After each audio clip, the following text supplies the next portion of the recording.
Hello and welcome. I'm Dr. Troy Munson at Infinity Whole Health. Thank you for joining us. If you're catching us on YouTube, please subscribe. If you're seeing us on Facebook Live, please like us. If you want to go to our Twitter and LinkedIn, please like us there as well. We have many podcasts on iHeartRadio at Revealing Wholeness. And tonight we're talking about indiscretions. And indiscretions are things that we know we're just going to do, but can I help my body through it?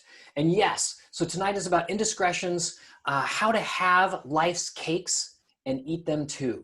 And so as we embark, we're going to talk about things like illicit drugs. We're going to talk about medications. We're going to talk about over-exercising, having sex. Those are all things that are tough on the body.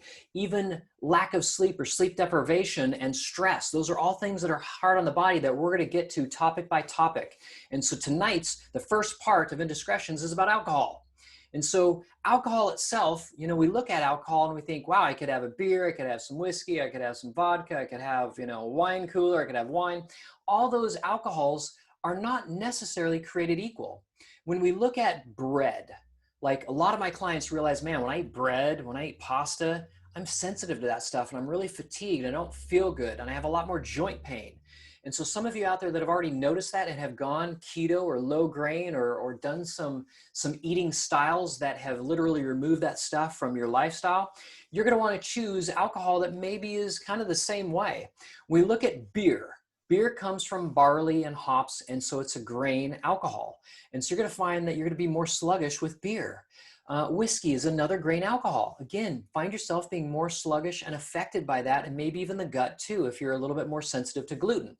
Where we look at vodka, vodka comes from potatoes. Yes, it's a starch, but ultimately it's a little bit easier on the body to handle, by the way.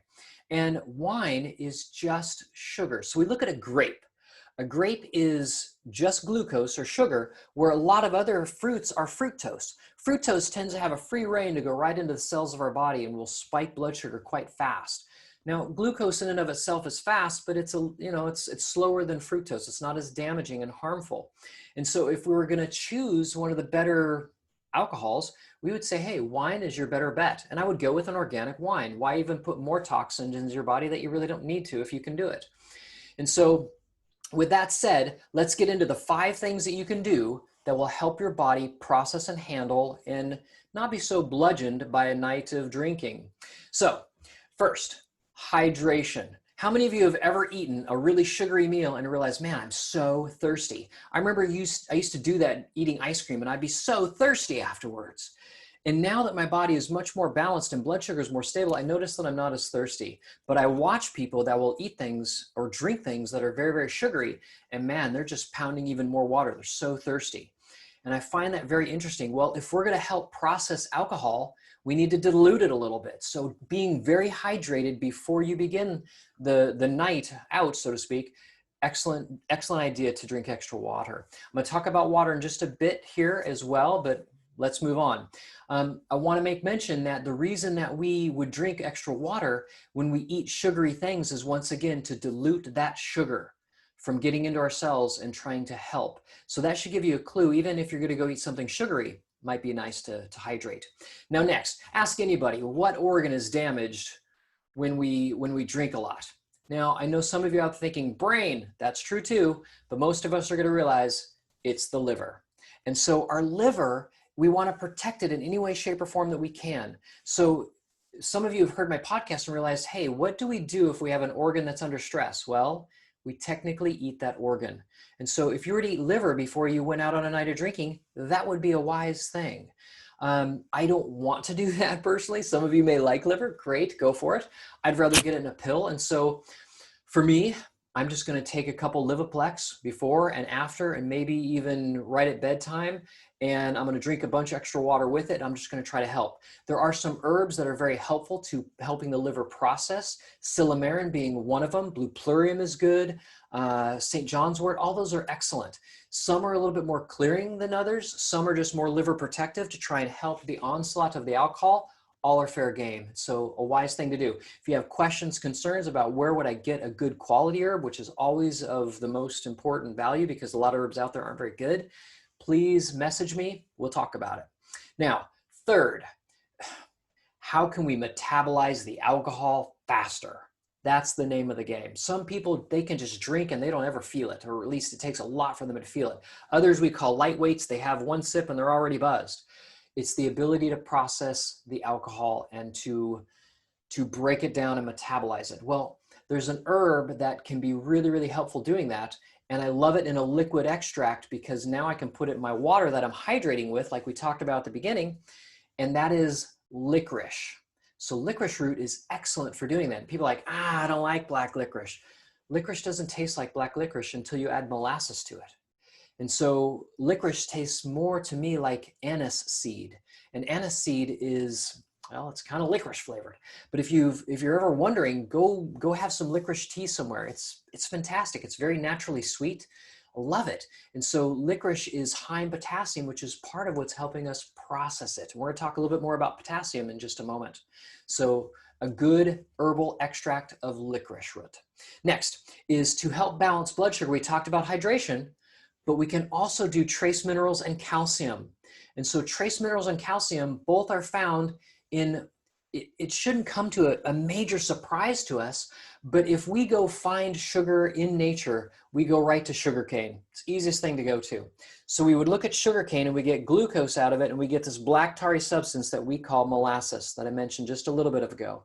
Molasses is high calcium, magnesium, B vitamins, trace minerals.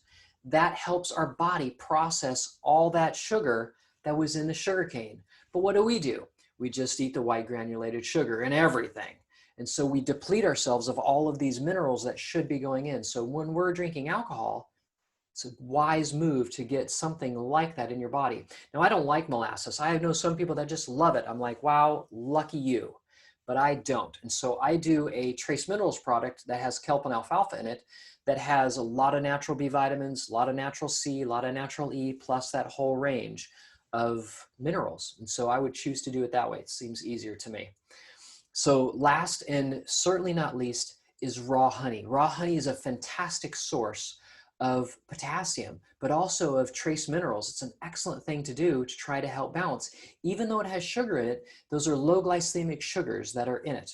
Now, for those of you that already have sugar imbalance, I might say, hey, let's not do some of the honeys. Let's go after more of the molasses, the trace minerals, the liver support, the hydration. Those things would be a little bit better. What I love is DC Jarvis. He wrote a book back in the 50s because he would correspond with all these doctors that he met in med school. And since he came from this Vermont background where they did a lot of natural things and a lot of natural remedies to try to keep their animals healthy, because they were kind of small society over there, especially back then. And these doctors would correspond with him and write him letters and say, I got this client that has this issue. What can I do for that? So he would write back to them what to do. And he started compiling all that into a book called Vermont Folk Medicine. An excellent book, fascinating book. He talks about in there, one of the excerpts, that they had an alcoholic male that they gave 6 tablespoons of honey to every 20 minutes.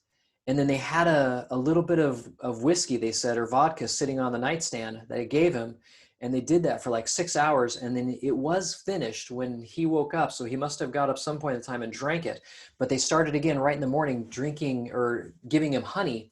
And within about 20 hours, he's like, I don't want any more alcohol. And they literally fixed his addiction, because of a lot of times we'll go after alcohol if we're very deficient in potassium.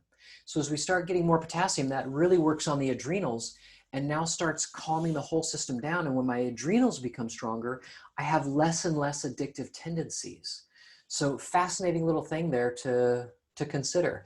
If you have questions, concerns on that, please message me. Happy to talk a little bit more at length on that. So last thing, a little bonus here. If you're going to go do something that you know you shouldn't do, or let's say that you're a business person, you're going to have some people in from out of town business-wise, and you have to kind of entertain them, and you don't know what you're going to get into, you could get adjusted before you go into that evening of that possible drinking or over drinking, because maybe that's just how they tend to party and you're just going to fit along with them. Maybe you have relatives over and that's just what you do and you know you're going to do it. So, okay, well, what can I do? You can get an adjustment. Remember, when we put our spine into a line, we communicate our body with this brain so much better that the brain controls everything much more efficiently.